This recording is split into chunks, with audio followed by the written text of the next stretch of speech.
आजकाल तुम्ही बँकेत जा, एखाद्या मित्राशी गप्पा मारा किंवा मोबाईलवर इंस्टाग्राम, यूट्यूब उघडा, एक शब्द तुमच्या कानावर हमखास पडतो. तो शब्द म्हणजे SIP. टीव्ही लावला की सचिन तेंडुलकर, महेंद्रसिंग धोनी तुम्हाला येऊन सांगतात म्युच्युअल फंड सही है. आज SIP सुरू करा आणि भविष्य सुरक्षित करा. ऑफिसच्या कॅन्टीन मध्ये गेलो तरी नवीन जॉईन झालेली जी काही पब्लिक असते ते पण काय म्हणतात, मला 20% रिटर्न्स मिळाले, अशा गप्पा मारत असतात. हे सगळं ऐकून एका सामान्य माणसाला प्रश्न पडतो की यार हे SIP प्रकरण नक्की काय आहे? ही एखादी सरकारी स्कीम आहे की शेअर मार्केटचा जुगार आहे की बँकेच्या FD पेक्षा यामध्ये जास्त पैसे का मिळतात? आणि समजा मला SIP सुरू करायची असेल तर ती नक्की कशी सुरू करायची? तर मित्रांनो, तुमच्या सुद्धा मनामध्ये हे प्रश्न असतील तर आज तुम्ही अगदी योग्य ठिकाणी आलेला आहात. आजच्या या एकाच व्हिडिओमध्ये आपण SIP चा पूर्ण पोस्टमार्टम करणार आहोत. SIP म्हणजे काय, ती SIP नक्की काय काम करते, कसं काम करते, तिचे फायदे तोटे काय आहेत, तुम्ही SIP कशी सुरू करू शकता, हे सगळं आपण टप्प्याटप्प्याने अतिशय सोप्या, आपल्या रोजच्या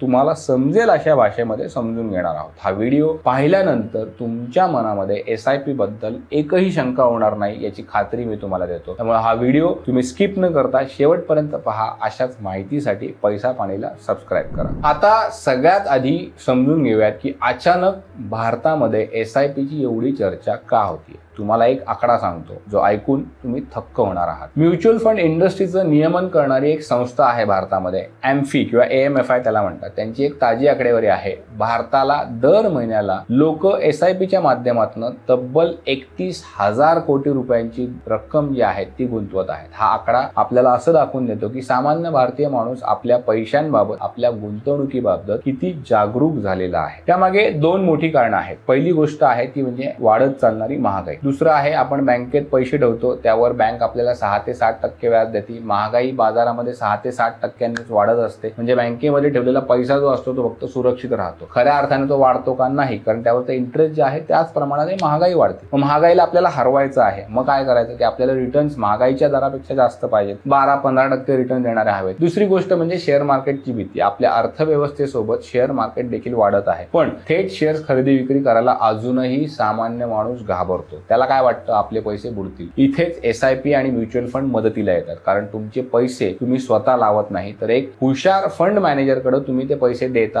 ते पैसे ते शेअर मार्केटमध्ये तुमचे पैसे योग्य ठिकाणी गुंतवले जातात आणि म्हणूनच मध्यमवर्गीय, नोकरदार, छोटे व्यापारी आज SIP कडे वळत आहेत. आता मूळ मुद्द्यावर येऊया. SIP म्हणजे नक्की काय? SIP चा फुल फॉर्म काय आहे? तर सिस्टमॅटिक इन्व्हेस्टमेंट प्लॅन. मराठीत सांगायचं झालं तर शिस्तबद्ध गुंतवणूक योजना. हे समजून घेण्यासाठी आपण आपल्या घरातल्या जुन्या भिशीचं उदाहरण घेऊयात. आपली आई किंवा वडील बऱ्याचदा महिन्याला भिशीचे पैसे द्यायचे. आपल्याला असं कानावर आलेलं. आजी आजोबांच्या काळामध्ये, आईच्या काळामध्ये महिला एकत्र येऊन दर महिन्याला 100 रुपये, 50 रुपये, 500 रुपये असे भिशीत जमा करायच्या. SIP त्या भिशी सारखीच आहे. फरक काय होता की भिशीमध्ये पैसे जे होते ते फक्त एका डब्यात साठवले जायचे. SIP मध्ये काय होतं की तुम्ही दर महिन्याला दिलेले हे 500 रुपये आहेत ते थेट शेअर मार्केटमध्ये गुंतवले जातात. त्यावर तुम्हाला नफा मिळतो का? तर नक्कीच मिळतो. आता एक गोष्ट लक्षात घ्या, SIP ही कुठल्याही प्रॉडक्टचं नाव आहे का? नाही. SIP ही म्युच्युअल फंडामध्ये पैसे गुंतवण्याची एक पद्धत आहे. म्युच्युअल फंड म्हणजे काय? असा एक मोठा डबा असतो जिथं तुमच्यासारखे, माझ्यासारखे हजारो लाखो लोक काय करतात, आपले थोडे थोडे थोडे पैसे देतात. ते पैसे एकत्र केले जातात. गोळा झालेले पैसे हजारो कोटी रुपये गोळा होतात. ते एक एक्सपर्ट माणूस, ज्याला फंड मॅनेजर म्हटलं जातं, रिलायन्स, टाटा, इन्फोसिस अशा मोठ्या कंपन्यांच्या शेअर्समध्ये तो माणूस गुंतवतो. त्या कंपन्यांना जो नफा होतो तो नफा आपल्या सगळ्यांना पैशाच्या रूपामध्ये समप्रमाणामध्ये तुमच्या इन्व्हेस्टमेंटच्या प्रमाणामध्ये वाटून दिला जातो. ही साधारण SIP ची काम करायची पद्धत आहे. आता सगळ्यात मोठा फायदा काय की तुम्हाला एकदम 1 लाख रुपये किंवा 5 लाख रुपये द्यायचेत का? नाही. तुम्ही काय करताय, अवघ्या 500 रुपयांपासून दर महिन्याला SIP सुरू करू शकता. महिन्याला फक्त 500 रुपये म्हणजे दिवसाला किती झाले? 16 ते 17 रुपये.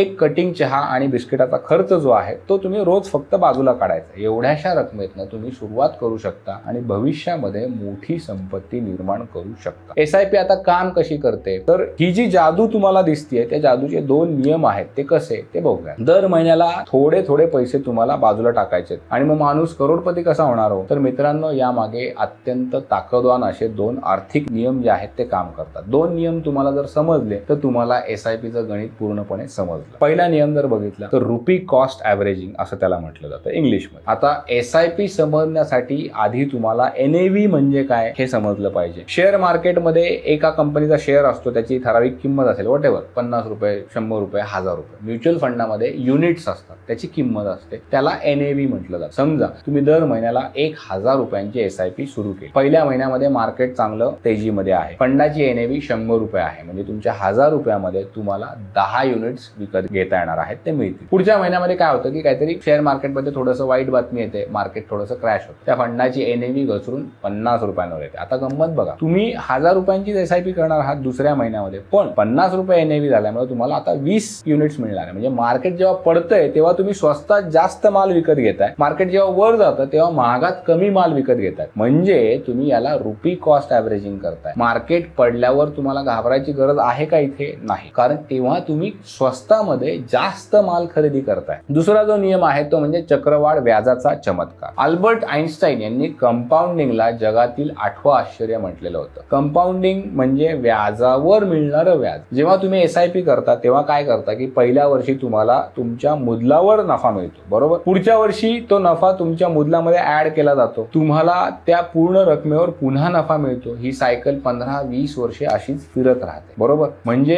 एक डोळे उघडणारं तुम्हाला उदाहरण मी देतो. समजा आज एका 25 वर्षाच्या तरुणानं दरमहा 2000 रुपयांची SIP सुरू केली. तुमच्यातले बरेच जण व्हिडिओ पाहणारे 25 वर्षांचे असतील. त्यांनी ती वयाच्या 55व्या वर्षापर्यंत म्हणजे पुढची 30 वर्ष ती SIP चालवली. 30व्या वर्षामध्ये त्याने स्वतःच्या खिशातनं किती पैसे खर्च केले? 7,20,000 रुपये. पण जर आपण सरासरी 12% रिटर्न्स पकडले तर 30 वर्षानंतर ही रक्कम किती होईल माहिती आहे? तब्बल 61 लाख रुपये. 7 लाखांचे किती झाले? 61 लाख. हा आहे चक्रवाढ व्याजाचा चमत्कार. SIP मध्ये रक्कम किती मोठी आहे यापेक्षा तुम्ही किती काळ ती चालवताय हे सगळ्यात महत्वाचं ठरतं. आता SIP म्हणजे फक्त दर महिन्याला एक ठराविक रक्कम तुम्ही घेतली आणि ती भरत राहिले असं आहे का? तर नाही. तुमच्या गरजेनुसार त्याचे अनेक प्रकार आहेत. एक असतं रेग्युलर SIP, सगळ्यात साधी पद्धत, दर महिन्याला तुम्ही ठराविक रक्कम भरत राहता. दुसरी असते ती स्टेपअप किंवा टॉपअप SIP. म्हणजे काय असतं याच्यामध्ये? भारी पद्धत आहे. म्हणजे यात तुम्ही काय करताय की दरवर्षी तुमची SIP ची रक्कम 10%, 15% वाढवता. जसा पगार वाढला की तुमची इन्व्हेस्टमेंट वाढली. त्यामुळे काय होतंय की तुम्ही जास्त पैसे गुंतवता, पैसे तुम्ही जास्त गुंतवल्यामुळे ते वेगाने वाढतात. तिसरी आहे फ्लेक्सिबल SIP, ज्यांचं उत्पन्न फिक्स नसतं. म्हणजे व्यापारी असतील, फ्रीलान्सर असतील, ते काय करतात, एका महिन्यात जास्त दुसऱ्या महिन्यात कमी रक्कम भरू शकतात. चौथी आहे मल्टी SIP, म्हणजे एकाच वेळी वेगवेगळ्या फंडामध्ये लार्ज कॅप असेल, स्मॉल कॅप असेल, असं तुम्ही त्याच्यामध्ये मल्टी SIP सुरू करू शकता. आता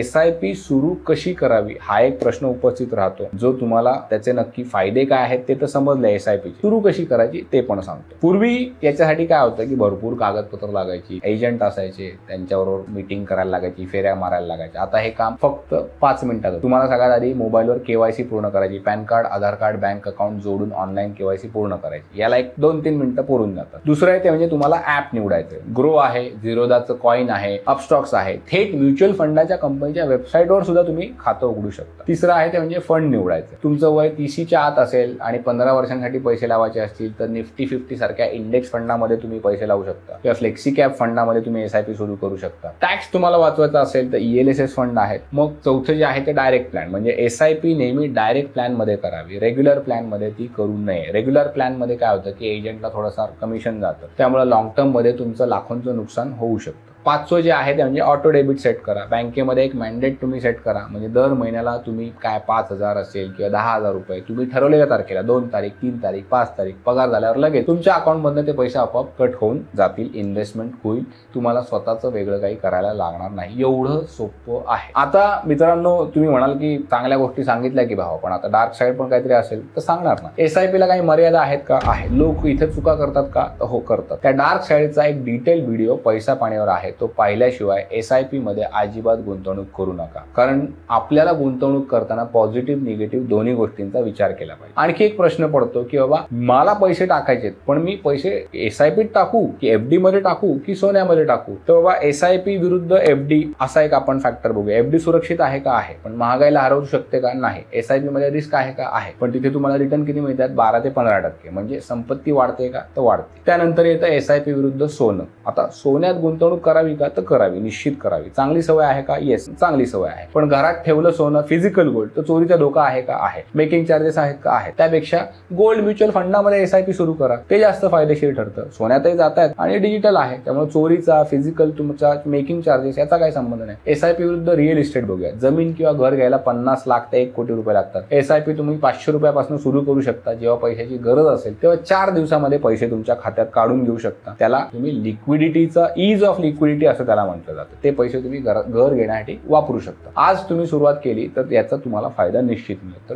थोडक्यात सांगायचं मित्रांनो, तो करोडपती किंवा श्रीमंत होण्यासाठी तुमच्याकडे लाखो रुपयांचा पगार असला पाहिजे का? अजिबात गरज नाही. तुमच्याकडे फक्त 2 गोष्टी असल्या पाहिजेत. काय? तर तुम्ही व्यवस्थित, डिसिप्लिन, शिस्त, नियमितपणा तुमच्याकडे असला पाहिजे. पेशन्स, संयम असला पाहिजे. दर महिन्याला छोटा का होईना तुम्ही रक्कम जी आहे ती इन्व्हेस्ट करत राहा. 20-25 वर्षानंतर तुमच्या मुलांचं शिक्षण, त्यांचं लग्न, स्वतःचं तुमचं घर, हे सगळं तुम्ही साध्य करू शकता. तुमचं म्हातारपण आरामात जाऊ शकतं. तुमच्याकडे रिटायरमेंट फंड त्याने निर्माण होऊ शकतो. हे सगळं याच SIP मधून उभं राहील. आता हे सगळं झालं SIP बद्दल. अशाच साध्या आणि सोप्या, आर्थिकदृष्ट्या हुशार बनवणाऱ्या माहितीसाठी तुम्हाला जर आणखी हवी असेल माहिती, तर पैसा पाणी चॅनेलला सबस्क्राईब करा. शेजारी बेल आयकॉन तुम्हाला दिसतोय, तो दाबायला विसरू नका. भेटूया आणखी एका व्हिडिओमध्ये एका नव्या आर्थिक हिशोबासह. तोपर्यंत स्वतःचा पैसा जो आहे तो तुम्ही हुशारीनं गुंतवा. सुरक्षित राहा, पाहत राहा पैसा पाणी.